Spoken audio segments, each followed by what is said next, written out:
Hello friends, समाज कल्याण विभाग के छात्रवृत्ति पोर्टल पर आपका स्वागत है। मैं यहाँ छात्रवृत्ति फॉर्म भरने में आपकी सहायता के लिए उपस्थित हूँ। छात्रवृत्ति फॉर्म को सही तरीके से भरने के लिए कृपया इस प्रक्रिया का पालन करें। यह है छात्रवृत्ति योजना के सक्षम पोर्टल का होम पेज। यहाँ स्क्रीन के दाईं ओर दिए गए स्टूडेंट बटन को दबाते ही दो विकल्प रजिस्ट्रेशन और लॉगिन दिखेंगे।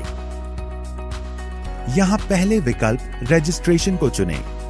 रजिस्ट्रेशन केवल फ्रेश फॉर्म भरने वाले छात्रों के लिए ही है। जो रिन्यूअल के छात्र हैं, उन्हें केवल गत वर्ष के अंक तथा प्रवेश की तिथि एवं विश्वविद्यालय द्वारा दिया गया एनरोलमेंट नंबर, गत वर्ष प्राप्त अनुरक्षण भत्ता व फीस एवं वर्तमान वर्ष में जमा की गई फीस का विवरण ही भरना है।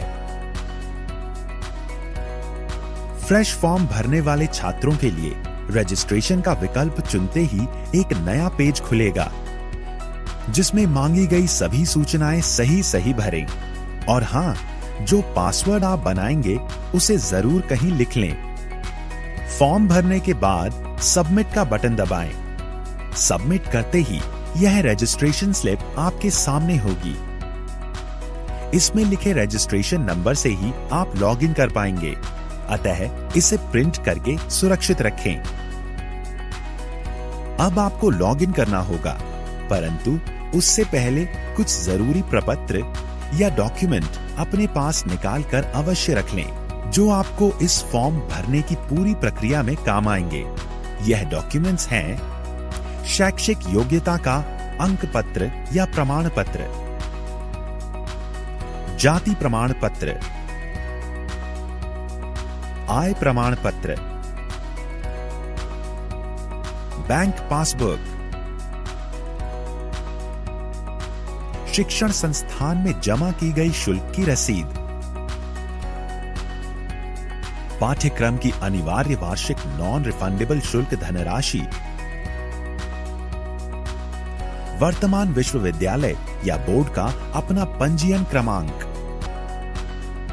और हाँ, एक स्कैन की हुई पासपोर्ट आकार की फोटो भी, जो 20 KB से ज्यादा की ना हो। अब लॉगिन करने के लिए पुनः होम पेज पर जाएं और स्टूडेंट वाले बटन के अंदर जाकर दूसरे विकल्प लॉगिन को चुनें। ध्यान रहे, लॉगिन उसी रजिस्ट्रेशन नंबर और अपने बनाए पासवर्ड से करें जो आपने रजिस्ट्रेशन करते समय लिखा था।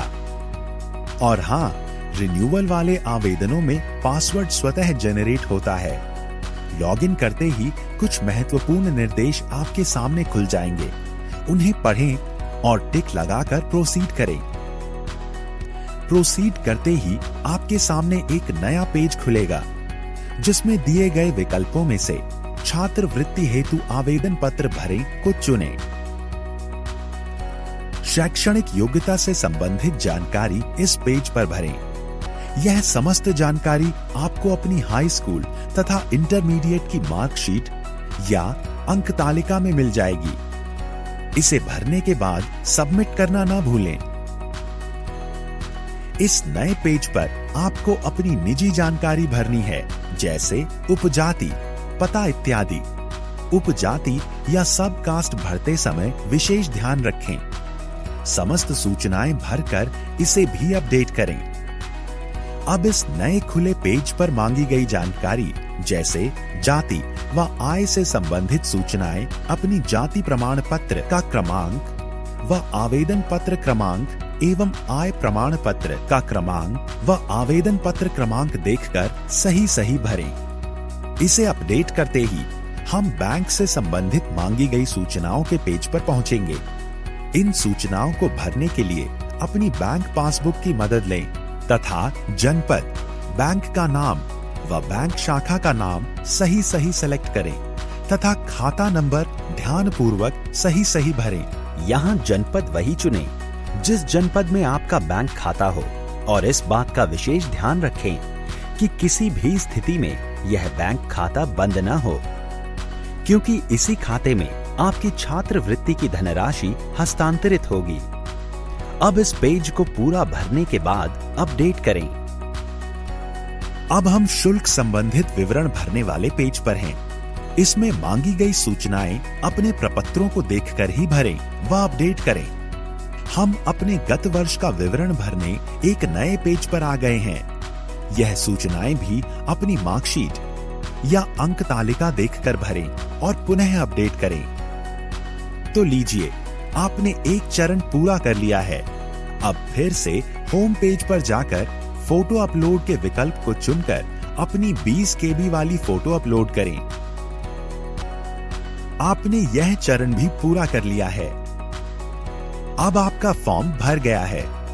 जांच के उपरांत ही अपना आवेदन पत्र या फॉर्म सबमिट करें। यहाँ मेरा आपसे अनुरोध है कि आप सभी छात्र अपना फॉर्म स्वयं ही भरें।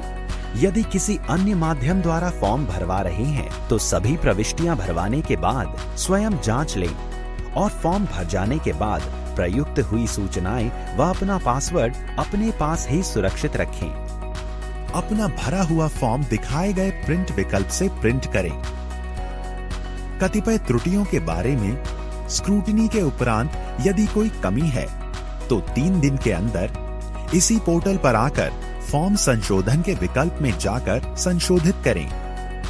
अब अपनी संस्था के लिए फॉर्म का एक फाइनल प्रिंट निकालें। इस फॉर्म के प्रिंट आउट को सभी अभिलेखों की स्वयं सत्यापित फोटोकॉपी के साथ अपने शिक्षण संस्थान में जमा करें और वहां से इसकी रसीद लेना न भूलें। आशा करता हूं इस जानकारी से आपको फॉर्म भरने में मदद मिली होगी। इसके साथ ही मैं समाज कल्याण विभाग की ओर से आपको आपके उज्जवल भविष्य की शुभकामनाएं देते हुए आपसे विदा लेता हूं। धन्यवाद।